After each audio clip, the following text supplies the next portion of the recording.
नमस्कार, जीवन दर्शन 369 में आपका स्वागत है। केदारनाथ के दर्शन करने के लिए भक्त साल भर इंतज़ार करते हैं। केदारनाथ की चढ़ाई को बेहद ही मुश्किल माना जाता है, लेकिन ऐसा कहा जाता है कि भोले बाबा जिसे दर्शन देने की ठान लेते हैं, उसे दर्शन देकर ही रहते हैं। इसी बात से जुड़ी है भगवान शिव के एक भक्त की कहानी, जिसके बाद केदारनाथ को जागृत महादेव भी कहा जाने लगा। तो इस कहानी को एंड तक ज़रूर सुनिएगा। ये कहानी ज़रूर आपके रोंगटे खड़े कर देगी। एक बार की बात है, एक शिव भक्त अपने गांव से केदारनाथ धाम की यात्रा पर निकला। पहले यातायात की सुविधाएं तो नहीं थीं, वह पैदल ही निकल पड़ा। रास्ते में जो भी मिलता उससे केदारनाथ का मार्ग पूछ लेता और मन में भगवान शिव का ध्यान करता रहता। चलते चलते उसको महीनों बीत गए। आखिरकार एक दिन वह केदार धाम पहुंच ही गया। केदारनाथ में मंदिर के द्वार 6 महीने खुलते हैं और 6 महीने बंद रहते हैं। वह उस समय पर वहां पहुंचा जब मंदिर के द्वार बंद हो रहे थे। मंदिर के पंडित को उसने बताया वह बहुत दूर से महीनों की यात्रा करके आया है। पंडित से प्रार्थना की कि कृपा करके दरवाजे को खोल दें, प्रभु के दर्शन करवा दें। लेकिन वहाँ का तो जो नियम है कि एक बार अगर द्वार बंद हो जाता है तो वो बंद ही रहता है। इसके बाद वह बहुत रोया, बार बार भगवान शिव को याद किया कि प्रभु बस एक बार दर्शन करा दो। वह प्रार्थना कर रहा था सभी से और उसकी किसी ने भी लेकिन नहीं सुनी। मंदिर के पंडित बोले, आप यहाँ 6 महीने बाद आना, क्योंकि 6 महीने बाद यहाँ के दरवाजे खुलेंगे। यहाँ 6 महीने बर्फ़ और ठंड पड़ती है। और सभी जन यहाँ वहाँ से चले गए। वह वहीं पर रोता रहा। रोते रोते रात होने लगी और चारों तरफ अंधेरा होने लगा और ठंड भी बढ़ने लगी। लेकिन उसे विश्वास था अपने शिव पर कि वो ज़रूर कृपा करेंगे और उसे दर्शन देंगे। उसे बहुत भूख और प्यास भी लग गई। उसने किसी की आने की आहट सुनी। देखा कि एक सन्यासी बाबा सामने से आ रहे हैं। वह सन्यासी बाबा उसके पास आया और आकर बैठ गया।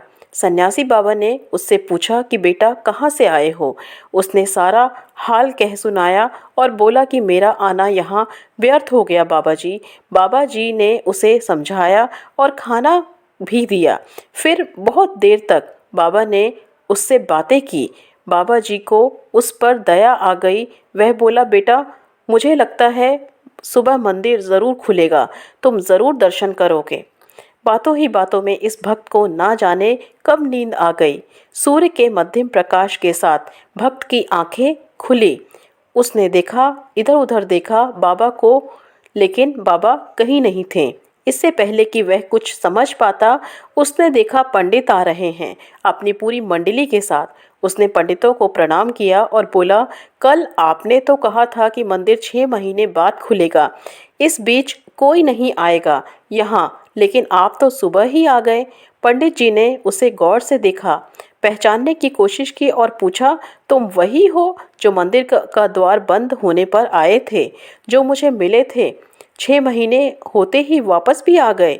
उस आदमी ने आश्चर्य से कहा, नहीं, मैं कहीं नहीं गया। कल ही तो आप मिले थे और रात में मैं यहीं सो गया। मैं कहीं भी नहीं गया यहाँ से। पंडित के आश्चर्य का ठिकाना नहीं था। उन्होंने कहा, लेकिन मैं तो 6 महीने बाद 6 महीने पहले मंदिर बंद करके गया था और आज 6 महीने के बाद यहाँ आया हूँ। तुम 6 महीने तक यहाँ पर जिंदा कैसे रह सकते हो? पंडित और सारी मंडली हैरान थी। इतनी सर्दी में एक अकेला व्यक्ति कैसे 6 महीने तक जिंदा रह सकता है? तब उस भक्त ने उसको सन्यासी बाबा के मिलने और उसके साथ की गई सारी बातों को बताया।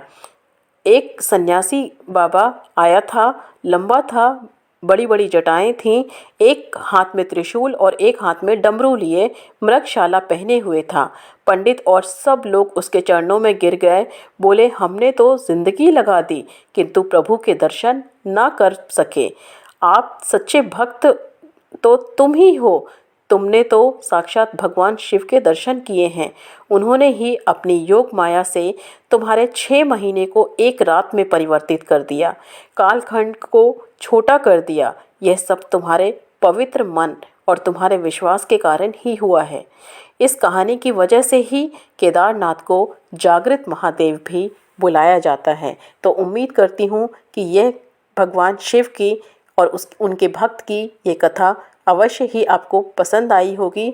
तो इसी तरह की पौराणिक कथाओं को सुनने के लिए बने रहिए इस चैनल पर। मिलते हैं अगले वीडियो में, तब तक के लिए धन्यवाद।